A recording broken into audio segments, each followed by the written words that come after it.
आज 31 जुलाई है और आज ही के दिन भारत के कालजयी साहित्यकार, कालजयी यानी कि टाइमलेस, जिसे आप समय की सीमा में बांध नहीं सकते, एक ऐसे साहित्यकार जिनका लिटरेचर आज भी उतना ही रिलेटेबल है जितना कि 141 साल पहले हुआ करता था। आज उनकी जयंती है। जी हाँ, मैं बात कर रहा हूं भारत के सर्वप्रिय हिंदी लेखक मुंशी प्रेमचंद्र जी की, या फिर मैं कहूं कलम के सिपाही मुंशी प्रेमचंद्र जी की।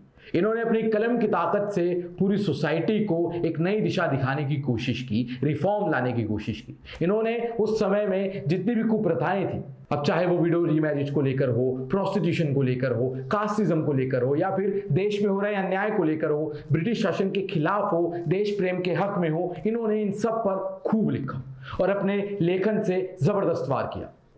31 जुलाई 1880 में लामही गांव वाराणसी में इनका जन्म हुआ। इनके पिता अजैब लाल पोस्ट ऑफिस में क्लर्क का काम करते थे।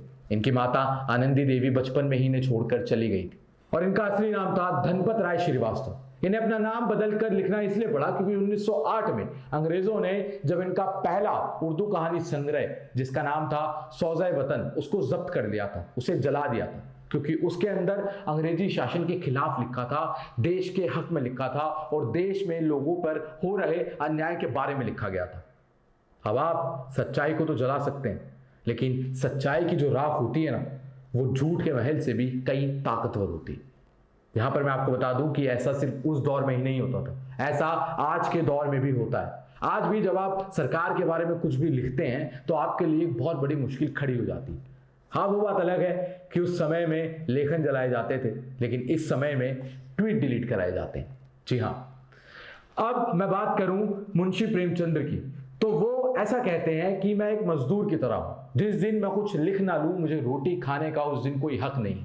उन्होंने मेहनत को सबसे ऊपर रखा है, उन्होंने सादा जीवन जिया है, सरल जीवन जिया है और सीधा जीवन जिया है। यहां मैं आपको बताऊं कि उनकी जो प्रमुख रचनाएं थी, जैसे कि गोदान, गबन, कफन, निर्मला, इस सभी रचनाओं में उन्होंने देश में हो रही क्रूरताओं के बारे में लिखा है, महिलाओं पे हो रही क्रूरताओं के बारे में लिखा है। और ऐसे लोग जिन लोगों को उस समय छोटी जाति का लोग कहा जाता था, माफी चाहूंगा, ऐसा आज के समय में भी कहा जाता है, इन सभी लोगों के बारे में उन्होंने खूब लिखा और बढ़ चढ़ कर लिखा।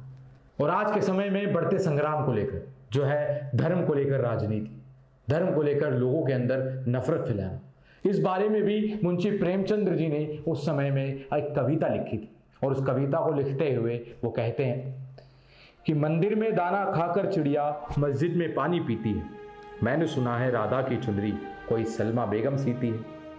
एक मोहम्मद रफ़ी था, महफिल महफिल रघुपति राघव गाता था, एक प्रेमचंद था जो बच्चों को ईदगाह सुनाता था। कभी कन्हैया की लीला गाता रसखान सुनाई देता है, बाकियों को तो दिखते होंगे हिंदू और मुसलमान, मुझे तो हर जीव में भोला भाला इंसान दिखाई देता है, भोला भाला इंसान दिखाई देता है।